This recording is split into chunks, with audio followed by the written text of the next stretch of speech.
Hello and welcome to Big Talks, a Purple Tie event. As a part of Domestic Violence Awareness Month, Brookline Interactive Group has partnered with a number of organizations to bring you this program. We want to acknowledge and thank the Brookline Rotary Club, which has helped to sponsor this event. This program is also part of a larger series of events happening this month, as well as the ongoing effort to address domestic violence in our community. We know that since January, there have been 56 reports of domestic assault and battery in our community. Furthermore, a high school youth health survey conducted by the Brookline Parent Education Network in 2013 shows us 5% of high school students report they have been hit, slapped, or physically hurt on purpose by a boyfriend or girlfriend in the last year. Furthermore, 7% of students report having experienced sexual contact against their will. This is troubling news. Our goal now is to talk about how we as a community can better understand and talk about these issues, to shine a light on resources and to find tools for prevention. We are very pleased to bring you a diverse panel. Each panelist brings a unique perspective to the topic of domestic abuse. I am joined by Laverne Gordon, President of Love Life Now Foundation, Michelle Cove, Executive Director and Founder of Media Girls, Jenny Efimova, Outreach and Communications Director for Casa Mirna, Gavin Wee, Steps to Success Peer Leader, and Pamela Friedman, Chief Victim Witness Unit, Norfolk District Attorney. Hi, and welcome now. I'm here with my panelists, and I'm going to start with letting my panelists introduce themselves and what brought them here. And Laverne, will let you start. Sure. Thank you for having me, first of all. My name is Laverne Augustine Gordon, as Andrea mentioned, and I am the founder and president of Love Life Now Foundation. We put on events throughout the year that promote awareness against domestic violence and hopefully being able to connect the shelters with the communities that they serve. Too often you hear about a shelter when you get to a police station or a hospital, and we want to kind of bridge that gap.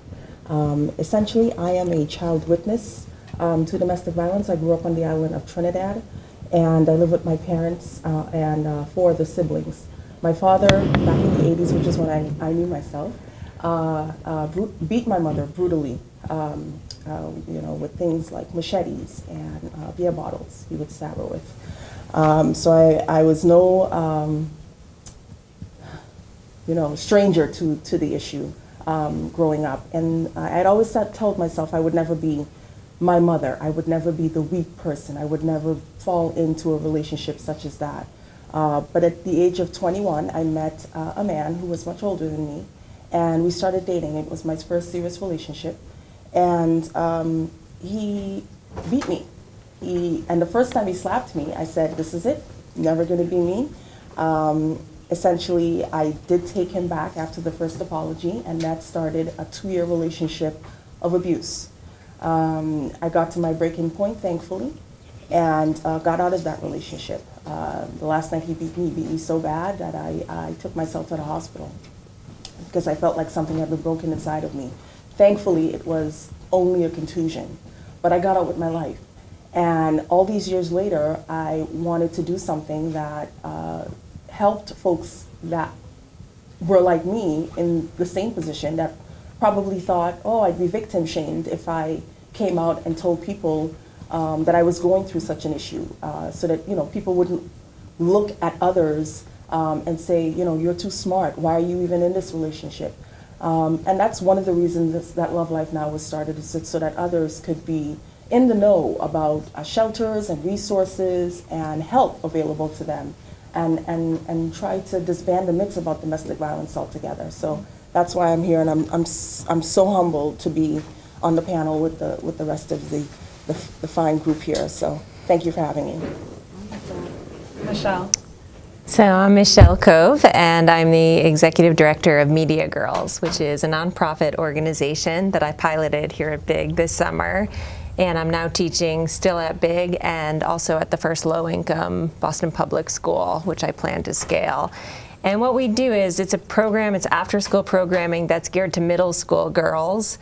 And we explore the images that they're seeing in pop culture and how girls and women are represented in mainstream media. And we do a lot of exploration and discussion. And then the emphasis is on really creating media that celebrates girls and women. We all know what media can do on the dark side, and that's certainly, it's been called the enemy to girls, and in many ways it is. But, you know, as I tell the girls, media is a messenger, it's a tool, and we can also use it to lift up girls and women.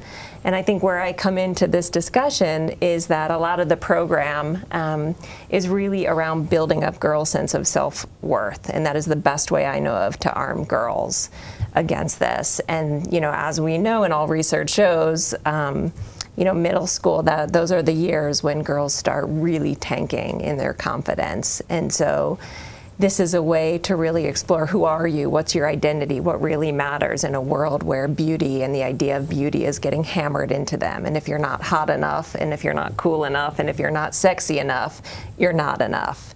And so I come in from sort of a prevention side.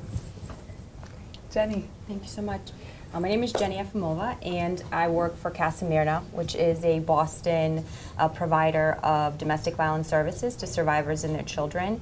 We have a range of residential services, including an emergency shelter, and we also have a lot of supportive services, from our legal advocacy program to our housing advocacy program to our community advocacy, and I do outreach and communications there. And we actually just launched our 11th transit ad campaign, which is aimed at raising awareness about the issue of domestic violence, but also aims to really empower our community with resources and information on how to support somebody that you might suspect is in a domestic violence situation but don't know what to do, because we know that domestic violence can be really difficult and challenging to talk about, and some of us might kind of see the signs and feel like something is wrong, but we don't really have a way to term it or a way to deal with it or to address it. And so we always spotlight our SafeLink, which is the statewide domestic violence hotline, which serves the entire state. And our goal is to really encourage people to call us. If you think that you know, someone you know might be experiencing abuse, or you might have questions, SafeLink is a really great resource for the community. So thank you so much for having me today. Thank you. Thank you for being here. Gavin, and I have to correct myself from before, it's Gavin Hoy. Thanks. My name's Gavin Hoy. I'm a Brookline High School student. I'm a senior, and I'm part of the Steps to Success leadership team.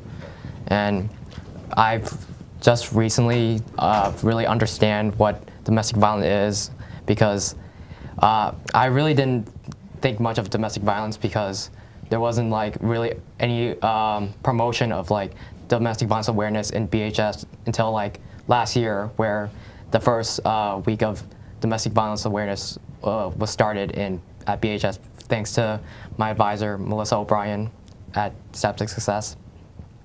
So really, that week, preparing all the things we did and all the stats I learned from domestic violence and the stories I heard from people and about the stories of the relationships of people suffering from like domestic violence made me really understand like the problems that some relationships have that can't be like overlooked through just with the normal eye of like a normal person, because you really haven't experienced it, so you can't really tell it's like easy to get out of.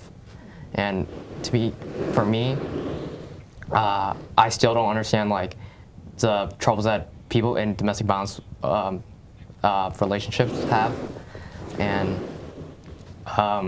it just makes me want to learn more and try to be a part of the solution to these issues. Gavin, thank you. We're so happy to have you here. Thanks. We thought it was really important that you came and that your voice specifically was heard, because it is important.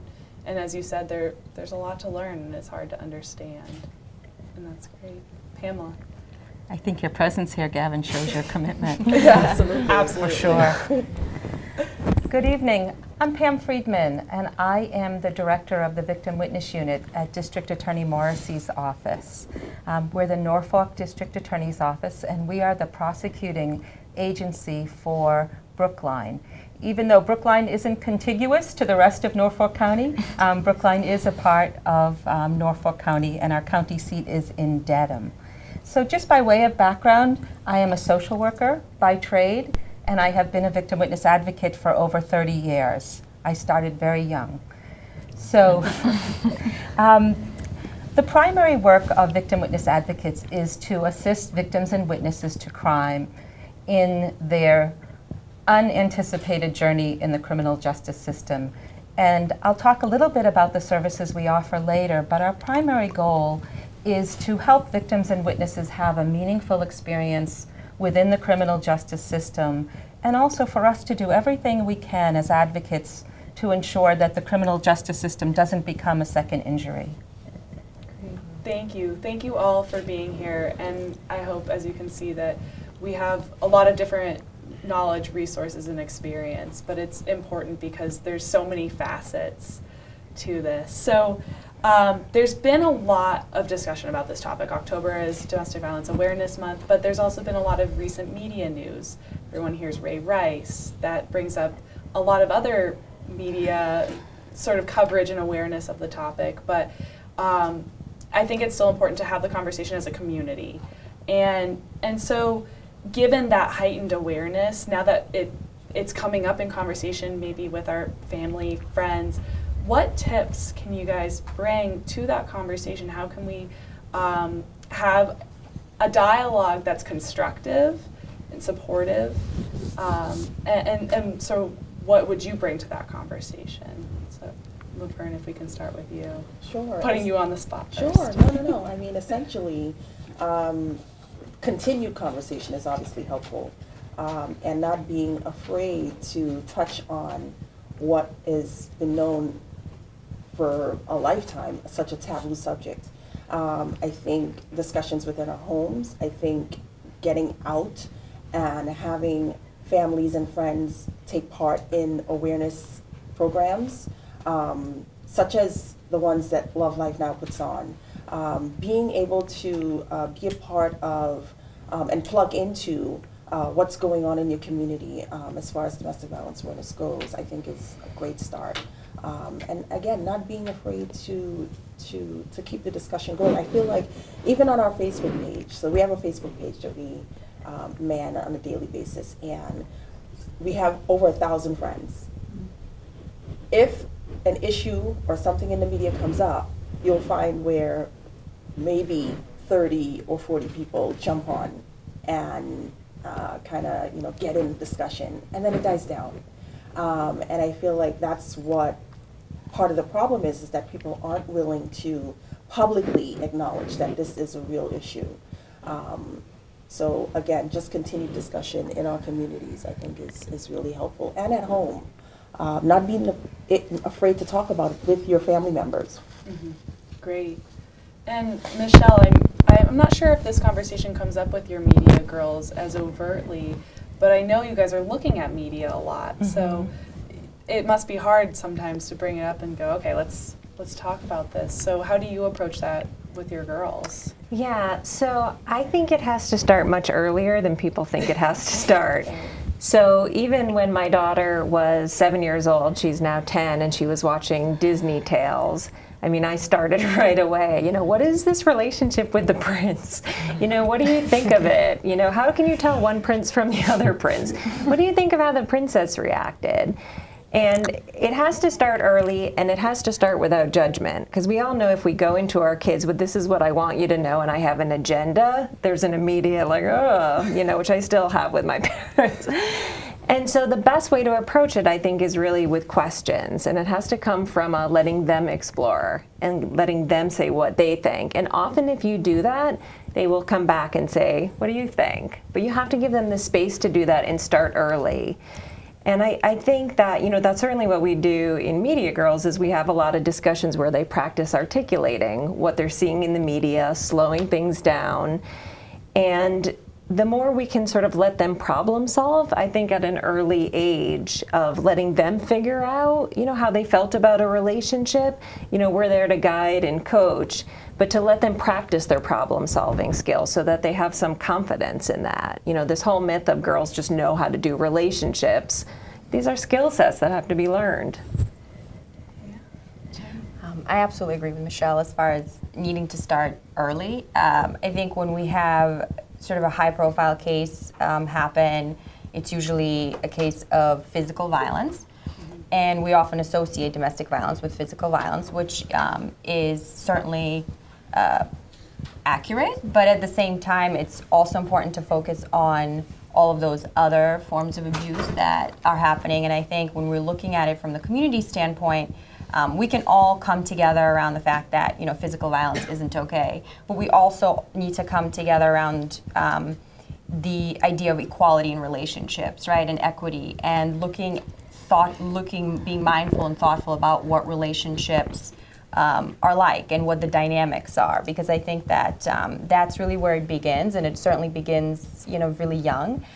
So it's important to critically look at relationships, to talk about that, to talk with young kids and students, and really make an effort to say that this is really a community issue, right? So I think a lot of times we think, again, that this isn't, you know, our place, or we might not even be able to recognize some of behaviors as abusive, but really coming together as a community and saying, not only are we going to be supportive of people who are affected, but we're also going to not tolerate abusive, oppressive behaviors, even when they're not violent, when they're not physical.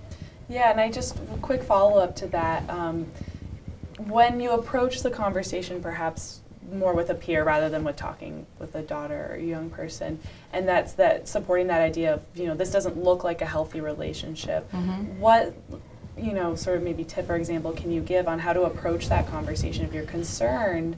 You know, how you can do it without going, you know, this isn't okay, you know, this is bad, get out, because it's almost like there's no, how do you respond to that? Sure, and I think that's a really important point to make as well, that when you look at domestic violence situations, abusive relationships, that's an imbalance of power, right? So that's one person who has power and control over the other. So if you're a friend or a family member and you approach someone by saying, you know, what you're doing is wrong, that's a bad relationship, that's kind of further taking away their power. So you want to do it in a way that's supportive, and maybe just have a conversation. That may take many conversations, and it could be about saying, well, how does this relationship make you feel? You know, I've noticed this, what do you think about that?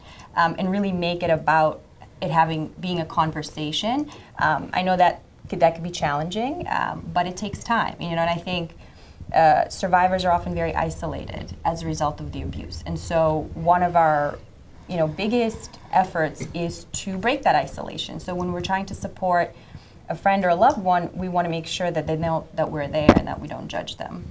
Great, thank you. Gavin, you have the eye of the school. So I'm sure this came up, and what was your experience? Like, school had just started, you guys were back together, and this was going on the news. Was there a lot of conversation? There was very little, to be honest, about the Ray Rice and like the domestic violence case. People just said Ray Rice is like this complete jerk, and like no one is gonna ever sign him again. But there's always like talk about like re-signing players who've done like criminal offenses. So it wouldn't be strange to have him back in the league again, because like there's so many looked at cases of domestic violence around like all sports, not just football right now.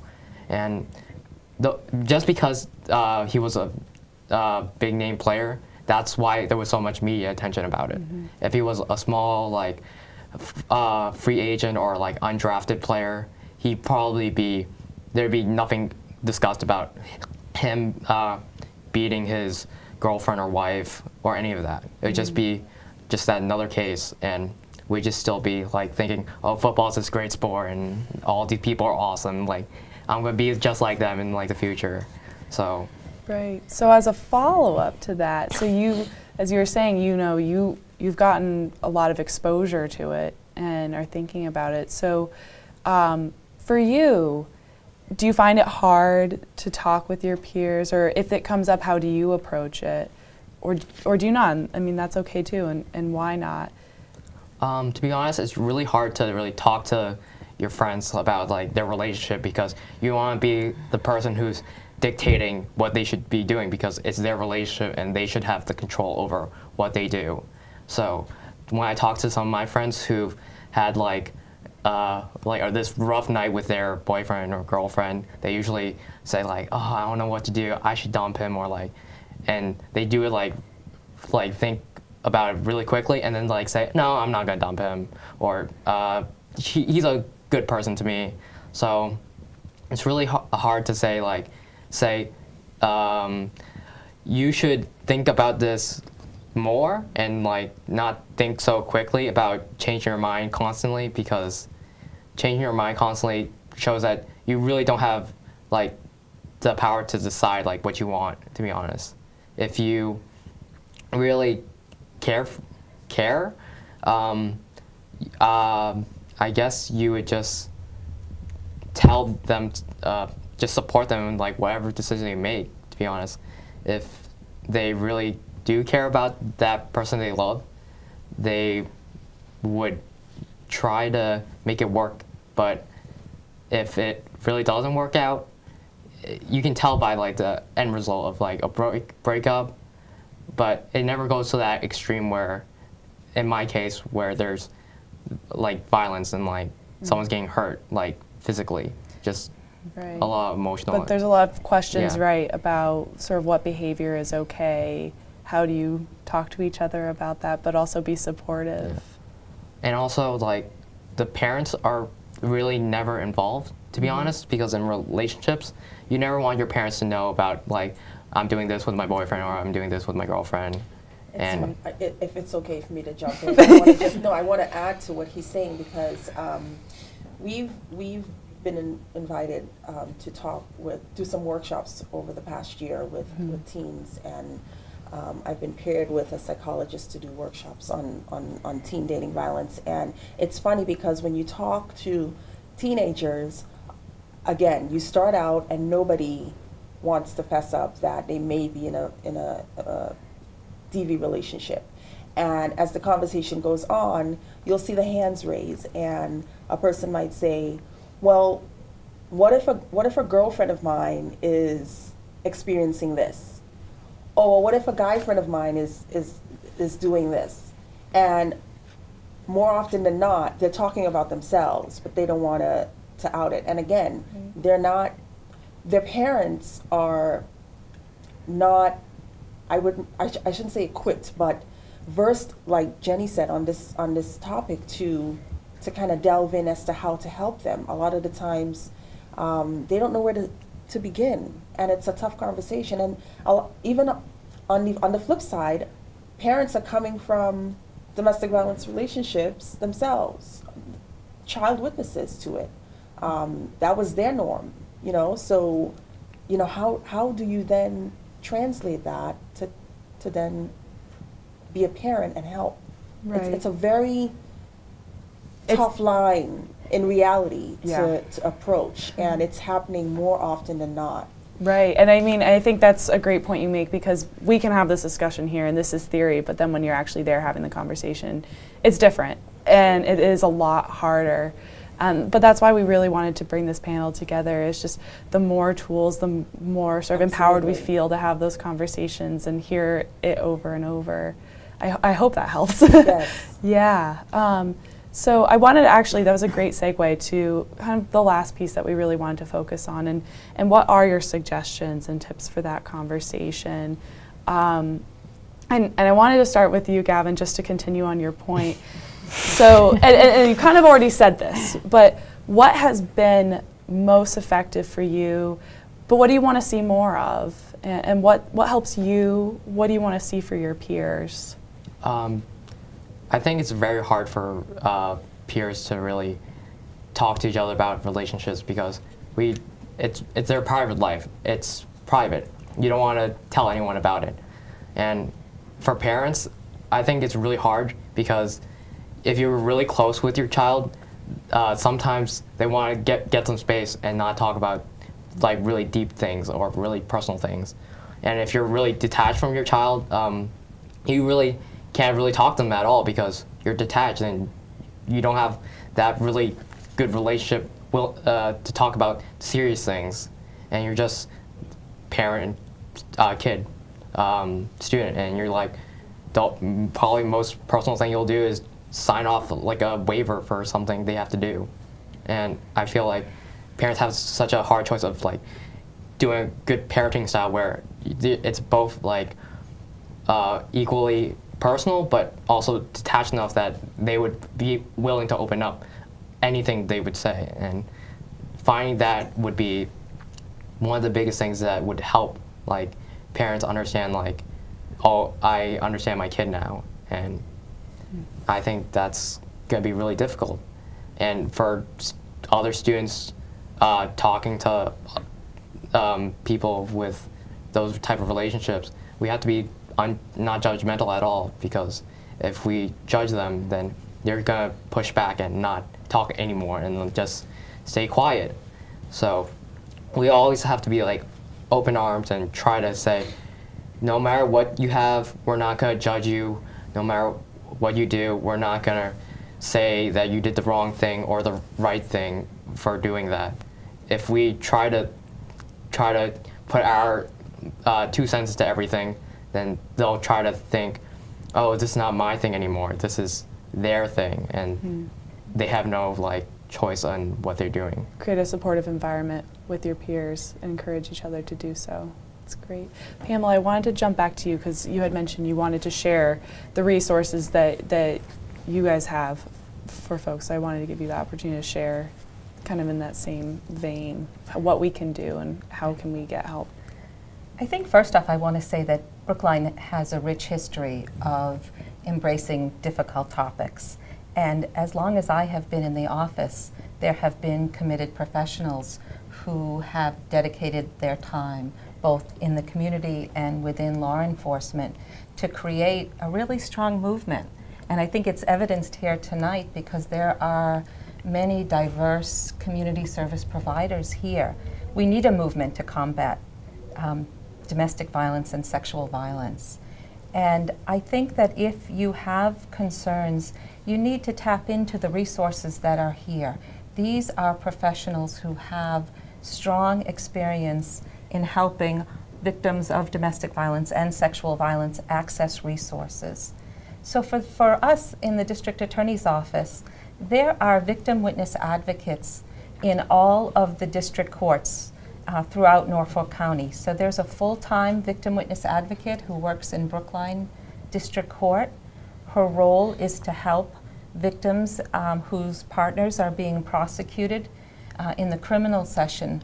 But we also help people who are seeking restraining orders or harassment prevention orders against either abusive partners or somebody who may be stalking you or someone who may have sexually assaulted you that you don't have a relationship with.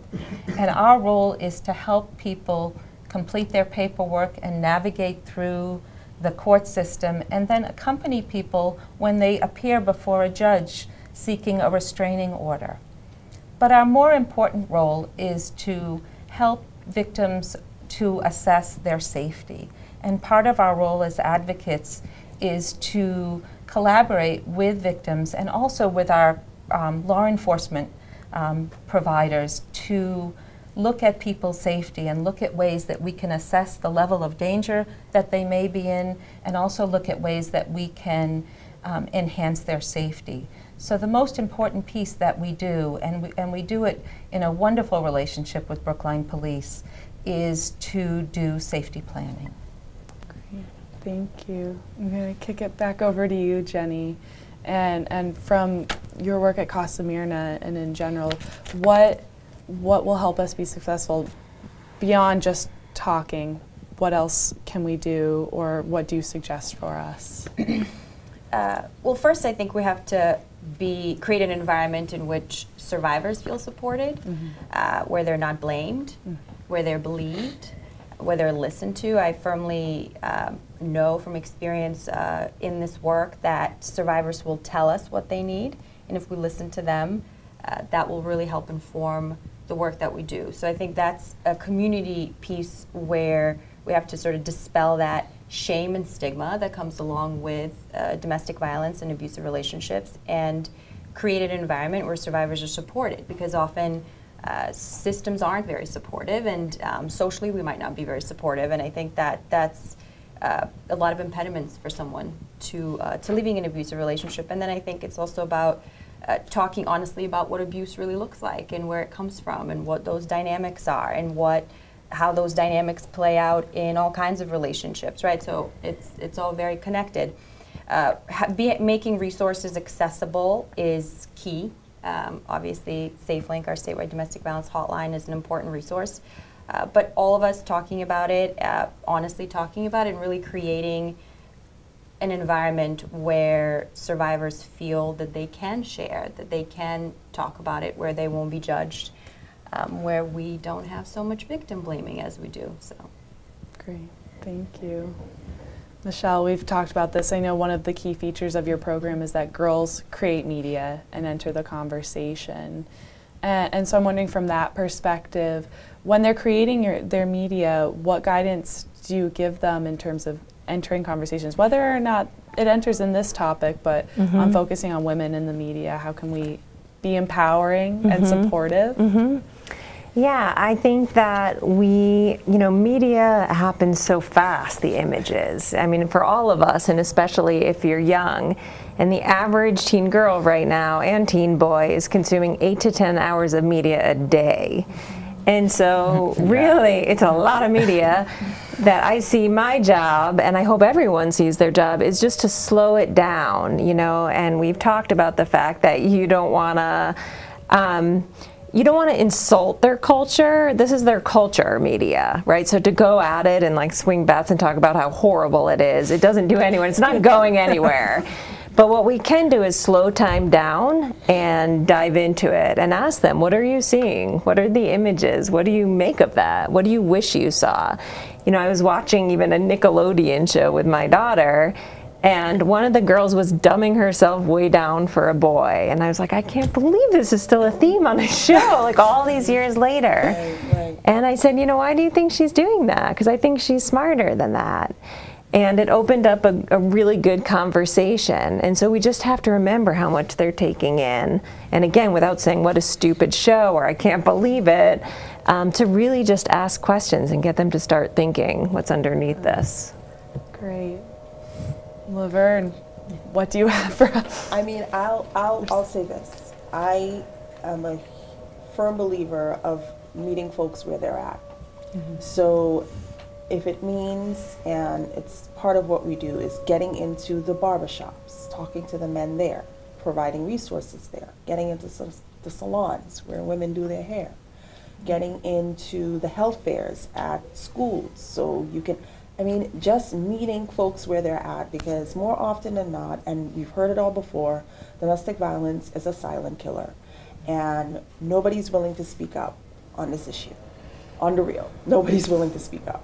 So if you meet people where they're at, if you give them a Casamyrna card, SafeLink card that says, hey, this is the number that you can call if you know anybody that might be in a situation like this, I think that's more than half the battle. Many people don't even know what an advocate does.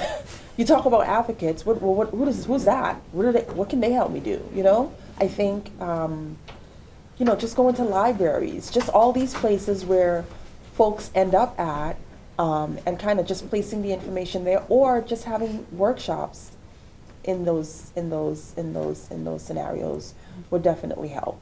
Great. Community. Great.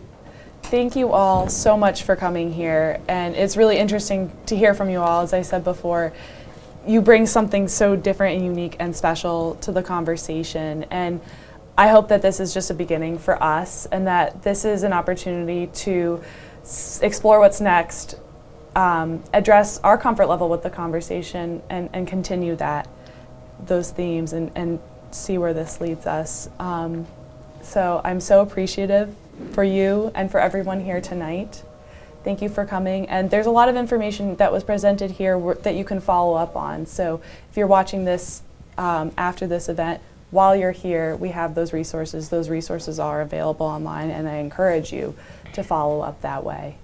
Thank you. Thank you for having us. Thank you. So the cameras are not recording now. So